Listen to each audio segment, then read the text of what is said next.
सर्दी की ठंडी रात थी। गांव के चौक पर आग जल रही थी और कुछ लोग उसकी गर्माहट में बैठे थे। वहीं बूढ़े चाचा रामदास भी चुपचाप बैठे थे। उनकी नज़र दूर कहीं टिकी हुई थी। युवा लड़का रवि ने उनसे पूछा, चाचा, आज रात अमावस है, कोई पुरानी कहानी सुनाओ ना। ये सुनते ही सबकी नजरें रामदास पर टिक गईं। रामदास ने गहरी सांस ली और बोले, ठीक है, सुनो बच्चों, लेकिन याद रखना, ये कहानी उस अमावस की रात की है जब मेरे साथ बहुत ही बुरा हुआ था। गांव का नाम कालपुर था, जो जंगल के किनारे बसा हुआ। जब अमावस आती थी तो घरों के दरवाजे बंद हो जाते थे। बुजुर्ग कहते थे कि उस रात अधूरी आत्माएं घूमती हैं। लेकिन मेरे दोस्त श्याम को यह सब बकवास लगता था। एक रात वो मुझे जंगल खींच कर ले गया। लालटेन हम दोनों के हाथ में थी और हम दोनों जंगल की ओर बढ़ चले। जैसे ही हम दोनों जंगल में घुसे, हवा बदल गई। ठंड इतनी कि हड्डियां कांपने लगीं। श्याम ने हंसकर कहा, देख राम, यहाँ हर जगह बस पेड़ है, डरने की कोई बात नहीं, कुछ नहीं होगा। चल वो पुराना कुआं देखते हैं जहां लोग कहते हैं कि कमला की आत्मा रहती है। मैंने कहा, श्याम वापस चल, मैं डर रहा हूं। लेकिन वो आगे बढ़ता रहा। फिर हम दोनों उस कुएं के पास पहुंच गए।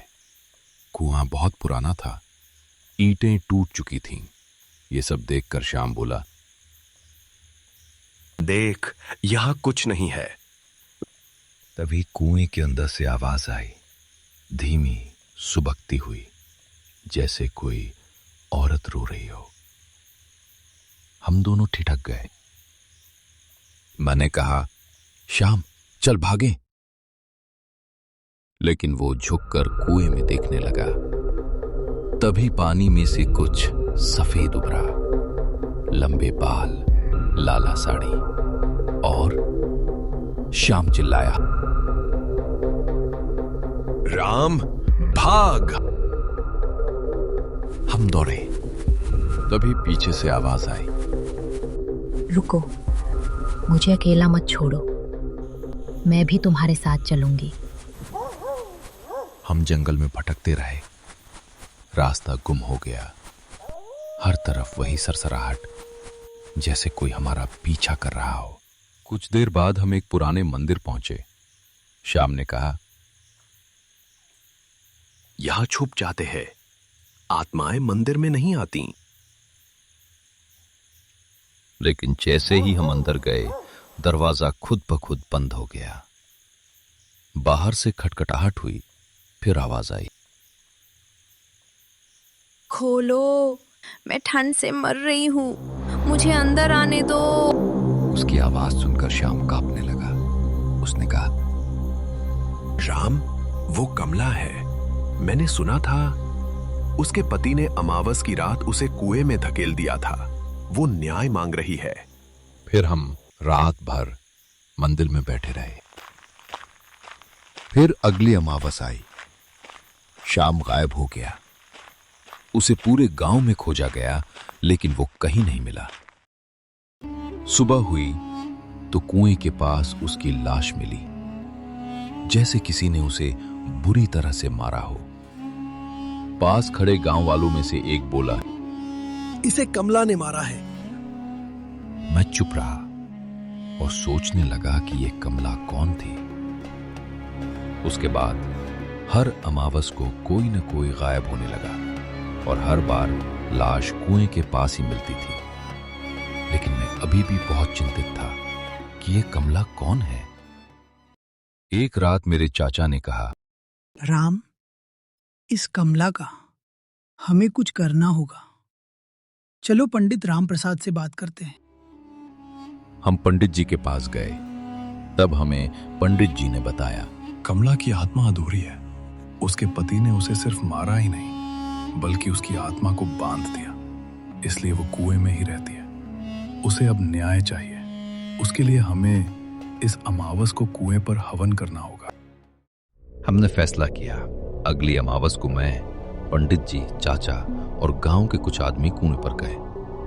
हम सब ने हवन की तैयारी की, लेकिन जैसे ही मंत्र शुरू हुए और तभी कुएं से सफेद साया निकला, जिसके लंबे बाल हवा में लहरा रहे थे।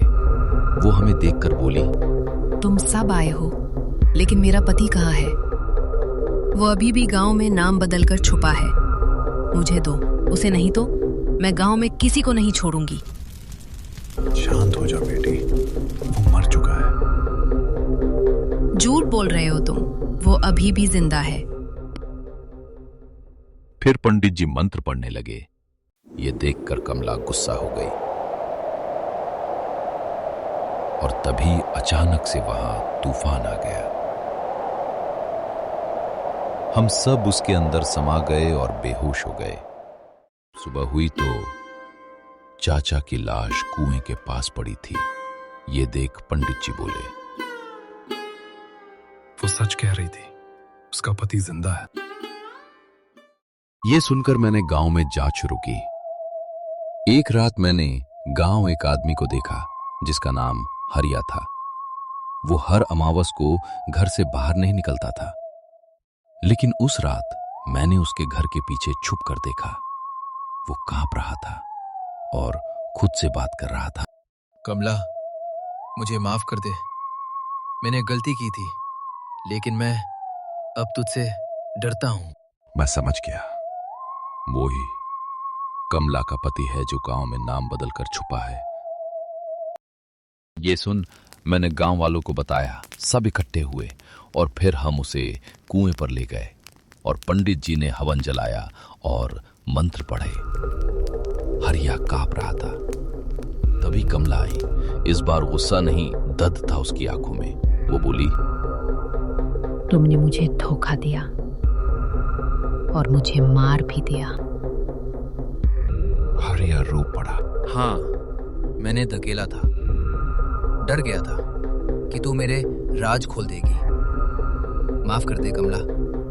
कमला चुप रही, फिर बोली, अब मैं मुक्त हूं, लेकिन याद रखना, अधूरी आत्मा कभी नहीं मरती।